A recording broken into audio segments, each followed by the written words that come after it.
మంచిర్యాల జిల్లా కేంద్రంలోని ప్రభుత్వ బాలుర పాఠశాల వద్ద ఉన్న కూలీల బేలాలను మున్సిపల్ అధికారులు తొలగించారు. అయితే వీటిపైన ఆధారపడి 32 కుటుంబాలు ఉన్నాయని, కనీసం నోటీసులు కూడా ఇవ్వకుండా అక్రమంగా తీసేశారని కూలీలు వాపోతున్నారు. తాము రోజు కూలీలుగా ఈ బేలాల్లో వ్యాపారం చేసుకుంటున్నామని, అటువంటి వాటిని అధికారులు తొలగించారని ఆవేదన వ్యక్తం చేశారు.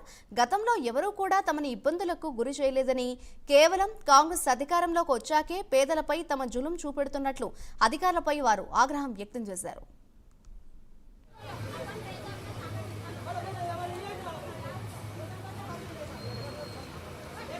సార్ మేము గత 30-40 సంవత్సరాల నుంచి ఇక్కడ మేము బిజినెస్ చేసుకుంటున్నాం సార్.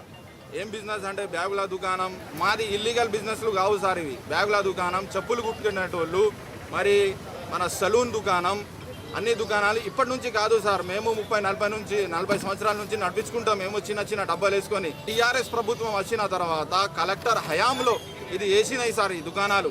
ఈ రోజు కాంగ్రెస్ ప్రభుత్వం 6 నెలల నుంచి ఎప్పుడు ఎక్కిందో అప్పటి నుంచి సార్ మమ్మల్ని ఇబ్బంది పెడుతున్నారు. పేద ప్రజల మీద పడుతున్నారు సార్. పేద ప్రజల మీద లక్షల మాల్ ఉన్నది. 13 దుకాణాలు ఉన్నాయి. 13 దుకాణాలకు జేసీబీ పెడితే లోపల మాల్ మొత్తం మాది డ్యామేజ్ అయిపోయింది. ఈ మొత్తం డ్యామేజ్కి ఎవరు భరిస్తారు సార్ చెప్పండి.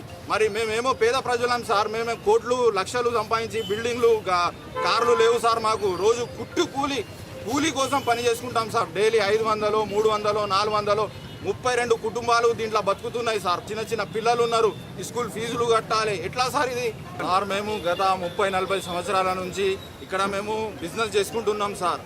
ఏం బిజినెస్ అంటే బ్యాగుల దుకాణం. మాది ఇల్లీగల్ బిజినెస్లు కావు సార్ ఇవి. బ్యాగుల దుకాణం, చెప్పులు కుట్టుకునేటోళ్ళు, మరి మన సలూన్ దుకాణం, అన్ని దుకాణాలు ఇప్పటి నుంచి కాదు సార్. మేము 30-40 సంవత్సరాల నుంచి నడిపించుకుంటాం. మేము చిన్న డబ్బాలు వేసుకొని. టీఆర్ఎస్ ప్రభుత్వం వచ్చిన తర్వాత కలెక్టర్ హయాంలో ఇది వేసినాయి సార్ ఈ దుకాణాలు. ఈ రోజు కాంగ్రెస్ ప్రభుత్వం 6 నెలల నుంచి ఎప్పుడు ఎక్కిందో అప్పటి నుంచి సార్